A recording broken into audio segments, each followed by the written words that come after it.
tienen la misma significación. Cuando es parenquimal, cuando no es parenquimal y es, por ejemplo, por coágulos, es otra razón. Pero la parenquimatoso, parenquimal, es igual, no implica mayor gravedad. No es como la proteinuria. Una cosa es una cruz, otra cosa son tres cruces. Ahí sí es diferente. La proteinuria, si de acuerdo al volumen, te dice cuán zancado es ese río. La hematuria no te da una idea. ¿Ya? O sea, macroscopio, lo que pasa es que la macroscopia es escandalosa. Y las personas se asustan. O sea, tristemente, ¿por qué vienen las personas? Porque están mal, ¿no es cierto? Vienen por dolor, vienen por fiebre, vienen por náuseas, por vómitos. En nuestro caso vienen porque la orina está roja, vienen porque les duele la cintura, punto, ¿no? Y han visto que los diabéticos son el ejemplo, ¿no? Y han visto, cuando roten van a ver, diabéticos que dan miedo. Y todos acaban con lo mismo, ¿no? O sea, la historia es la misma. Son pacientes que tienen 15, 20 años de diabéticos, que no se controlan, que han tenido diabético, que vienen ciegos, o que vienen en posición cortadita, ¿no es cierto? Cortaditos. ¿Ya? Entonces, esa es la historia, tristemente es la historia que se ve. ¿Ya? Entonces, no hay que ser muy genio. Cuando ves a un paciente ya sabes por qué ha acabado con nosotros. Si le preguntas, te va a decir, pasa esto, y le va a decir que no toma. Y si te hace el trabajo de ver sus exámenes, van a ver que son una desgracia, que es una lágrima. Y como les digo, lo peor de todo es que han pasado por médicos y nadie les ha hecho nada.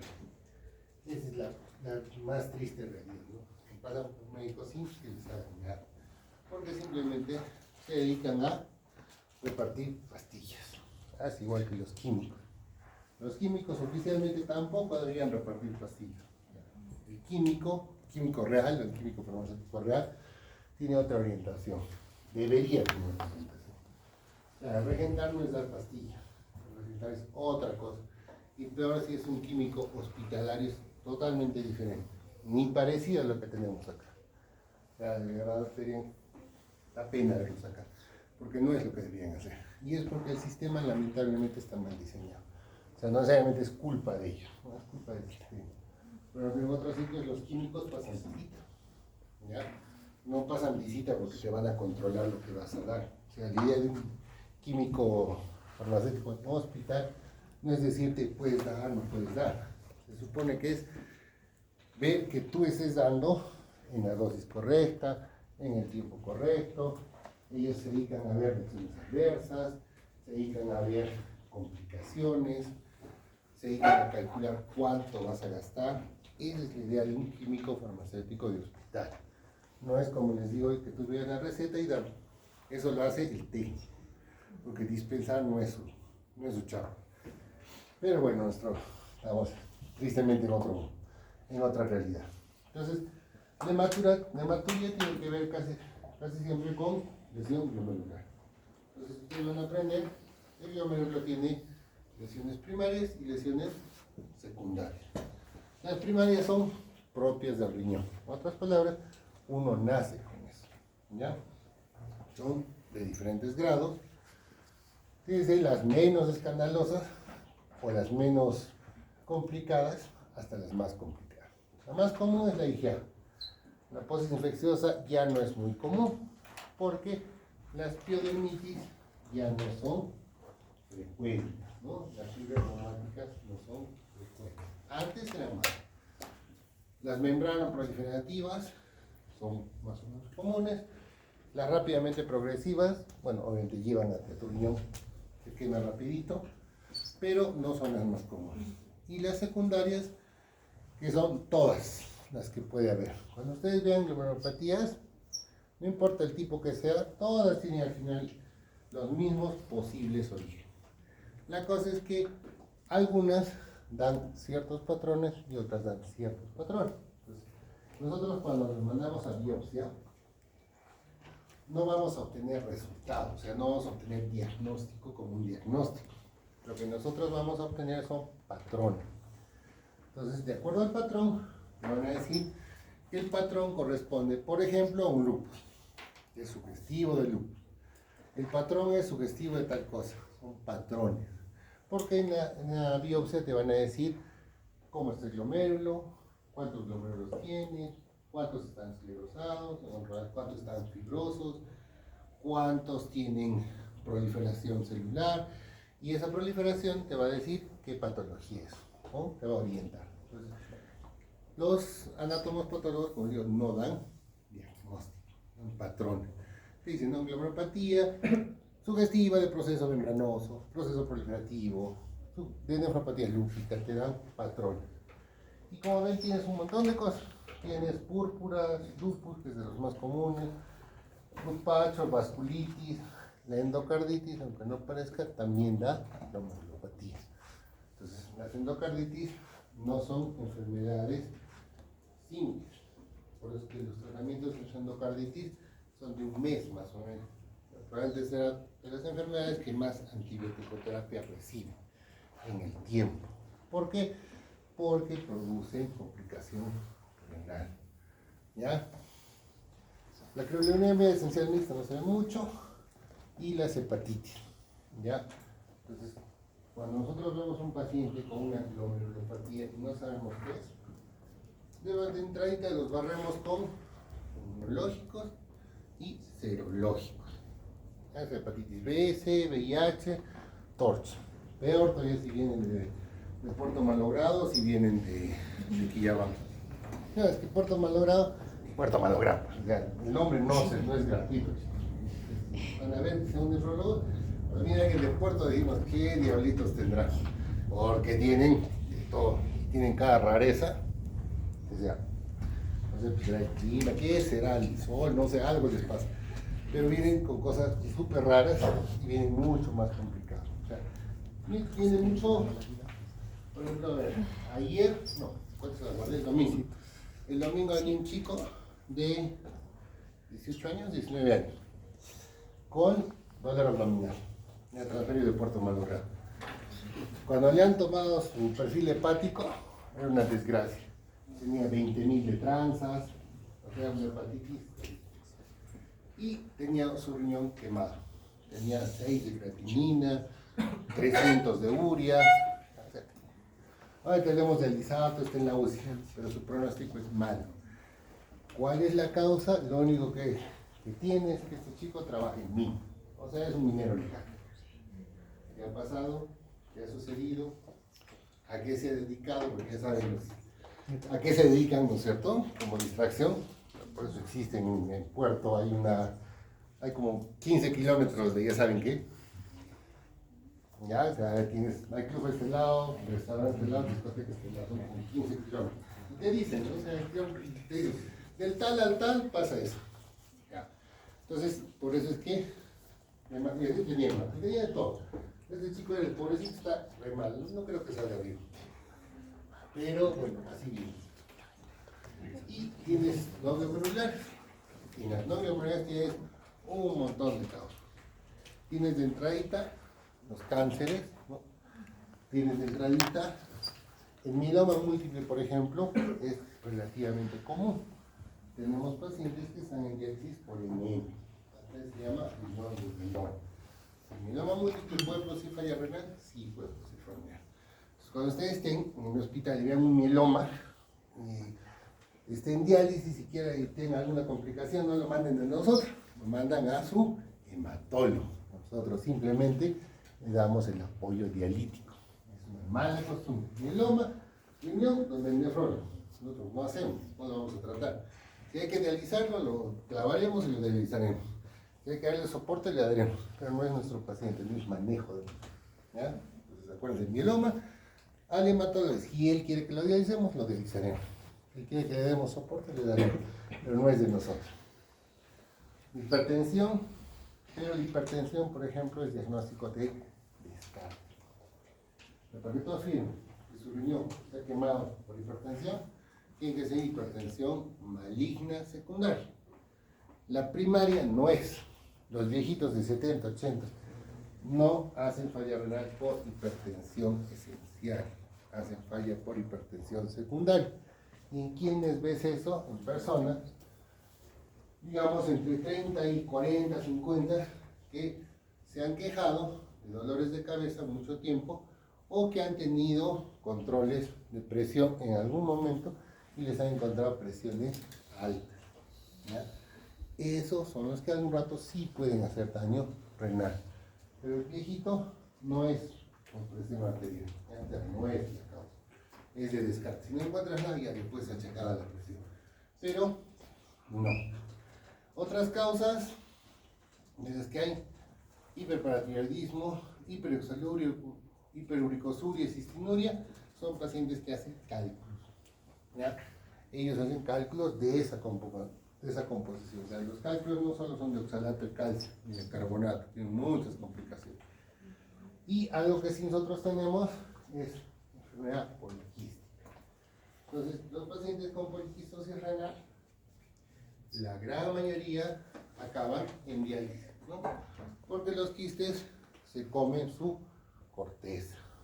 Se comen su corteza, se comen sus glomérulos, ¿no es cierto? Todo lo que afecta a la corteza, se vuelan los glomérulos y ellos hacen. Pero es hematuria por ruptura de los quistes. Hacen infección por infección de los quistes. Entonces, la poliquistosis renal, mientras no estén en diálisis, nosotros sí las tenemos que controlar por esas complicaciones. ¿Ya? O sea, pueden, digamos, un quiste abscedarse, darle una infección y pasar de un estadio leve a un 5 y terminar, sí. Entonces la poliquistosis sí produce a la larga falla renal terminal y casi siempre es familiar. ¿Ya? O sea, es muy raro que encuentres uno en una familia. Cuando empiezas a buscar, encuentras primos, tíos, no necesariamente, digamos, papá, mamá, hijos. En algunos sí, todos los hermanos pueden tener, sí hemos tenido, ¿no? Hemos tenido 2 hermanos, bueno, son 3 hermanos, 2 ya se murieron y queda el hermano. Y la hermana también va a acabar en 10 porque ya tiene. Entonces, por ejemplo, esto es relativamente, eso se ve.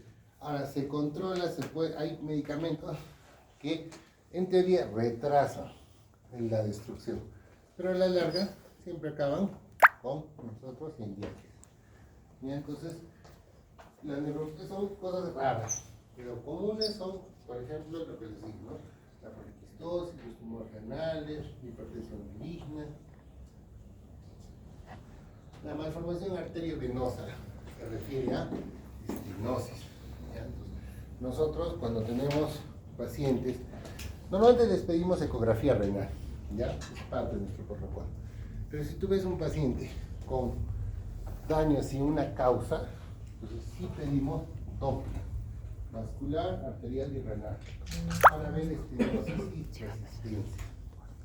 Por ejemplo, cuando nosotros trasplantamos, para ver si el riñón trasplantado está funcionando, pedimos índice de resistencia. Entonces, si el índice de resistencia es el adecuado, quiere decir que ese riñón está bien perfundido y por lo tanto no hay problema. Cuando el índice aumenta, quiere decir que hay algún problema. Generalmente, como se pide a las horas del trasplante, tiene que ver con técnica vascular, o sea, con técnica del injerto. ¿Qué puede pasar? Que es, digamos, lo más común, es que cuando has colocado el riñón y has hecho las conexiones arterio-venosa, ahí está bien, pero puede tener microsangrados, muy parénquima. Entonces, esos microsangrados en el tiempo, entonces hemos visto, ¿no es cierto?, la cantidad de sangre que recibe el riñón. Entonces, si tienes un huequito y recibes 150 mililitros por minuto y pierdes 1 mililitro o 2 por cada minuto, saquen su cuenta. En 12 horas, ¿cuánta sangre puedes tener? Entonces, ese sangrado produce aumento de los índices. Entonces, claramente tiene que ver con eso, o que al hacer los injertos, por la inexperiencia de los cirujanos, hayan acodado. Ellos ya tienen, hay una distancia, no puedes, como que dice, estirar la vena o estirar la arteria mucho, no la puedes acodar. Entonces, eso obviamente viene con la experiencia, con la experticia de los cirujanos, ¿no es cierto? Y normalmente esa es una forma. Entonces, la ecografía sí se hace en estos casos. Ahora, lo que nosotros vemos, y ustedes me han visto pedir un montón de veces, la famosa proteinuria. Entonces, la proteinuria es fisiológica hasta cierto nivel, ¿ya? Normalmente hasta 150 se considera normal. Pero nosotros cuando hacemos estadiaje, cuando hacemos albuminuria y estadiamos a los pacientes, les damos a 1, a 2, a 3. A 1 es menos de 30, a 2 entre 30 y 300 y a 3 es más de 300. Entre 30 y 300 se llama proteinuria. Y más de 300 es proteinuria franca. ¿Ya? Entonces, ¿qué se usa? La cinta, si hemos dicho. ¿Y qué te da el albúmino? Entonces, también, cuando se hace patología, se habla de proteinuria selectiva y no selectiva. La selectiva es solamente albúmina. La no selectiva son albúminas y globulinas. Pero la selectiva es solamente albúmina. Y es lo que normalmente tenemos. Existe no selectiva o mixta, sí. Pero la primera sospecha es la albúmina. Entonces, ¿cuáles son los falsos positivos? Orina concentrada, es un paciente seco, puede tener proteinuria. Paciente que toma álcalis, ¿ya? Pueden tener. O pacientes contrastados. Por eso es que la proteinuria no se toma en pacientes que hayan recibido contraste. Entonces, si lo vas a contrastar, tienes que tomarle antes la proteína si estás pensando. Porque algo que sea estrictamente indispensable, ya pues ni modo, ¿no? Tiene que pasar. Ahora, la cinta reactiva no detecta microalbuminuria entre 30 y 300. Entonces, por ejemplo, el screening de diabetes, de nefropatía diabética, no se hace con medida. Se tiene que hacer con medida normal. Si por tira les dicen que tiene 150, entonces ese laboratorio es un mentiroso. ¿Ya? O sea, el screening tiene que ser medido. Si es más de 300, sí. Pero si es entre 30 y 300, no te sirve. Eso está muy bien. Cuando es selectiva, más del 85% es albúmina. Solamente el 15% son globulinas. Y eso va a ir aumentando en función del deterioro. Por eso es cuando hagamos nefrótico, van a ver que el nefrótico el paciente se inmunosuprime, porque al inicio es albúmina, pero a medida que vaya perdiendo más proteínas, pierde globulinas. Y si pierde globulinas, pierde defensas. Entonces los pacientes se infectan por disminución de su sistema inmunológico. Al inicio no van a tener eso, pero cuando aumenta, sí. Y bueno, la típica, ¿no? La proteinuria intensa o la proteinuria nefrótica, ¿no? El rango nefrótico. Más de 3.5 gramos en 24 horas. La moderada, que una infección urinaria te produce proteinuria. Entonces, un paciente que tenga infección, la proteinuria no me sirve. Un paciente que lo haya contrastado, la proteína no me sirve. Un paciente caquéctico, no me sirve. Un paciente que haya hecho ejercicio intenso, no me sirve. Un paciente que tome suplementos, ¿no? Los chicos que van a los gimnasios y quieren sacar cuerpo para impresionar, tampoco. Entonces, ustedes tienen que preguntar todas esas condiciones. Si tienes condiciones, esa proteinuria no es real. Por eso cuando se detecta proteinuria, ¿no? Al azar, o porque viene el paciente, se dice que tienen que ser 2 muestras positivas en un lapso de 15 días. Entonces, si yo tengo una proteinuria positiva, al paciente le tendré que decir, mire, no va a hacer esto, no va a hacer esto, no va a hacer esto, y en 15 días le tomo. Si es positiva, ya es otro cuento. Y existe la funcional o ortostática. Hay pacientes que se paran y hacen proteinuria. ¿Es patológico? No, porque tienes que ver todo el contexto. La proteinuria aislada sola, sin nada más, puede ser una ortostática. ¿Se trata? No, simplemente se ve que la proteinuria no alcance rangos malos. ¿Cuándo es el rango, digamos, malo? ¿Cuándo nos asustamos de las proteinurias? Cuando son más de 500. ¿Ya? 500 antes se asocia a enfermedad. Entonces, 150, 200, mientras no tenga clínica, no pasa nada. Es simplemente control. ¿Quieres las 5? 6. Ya. 10 minutos vayan a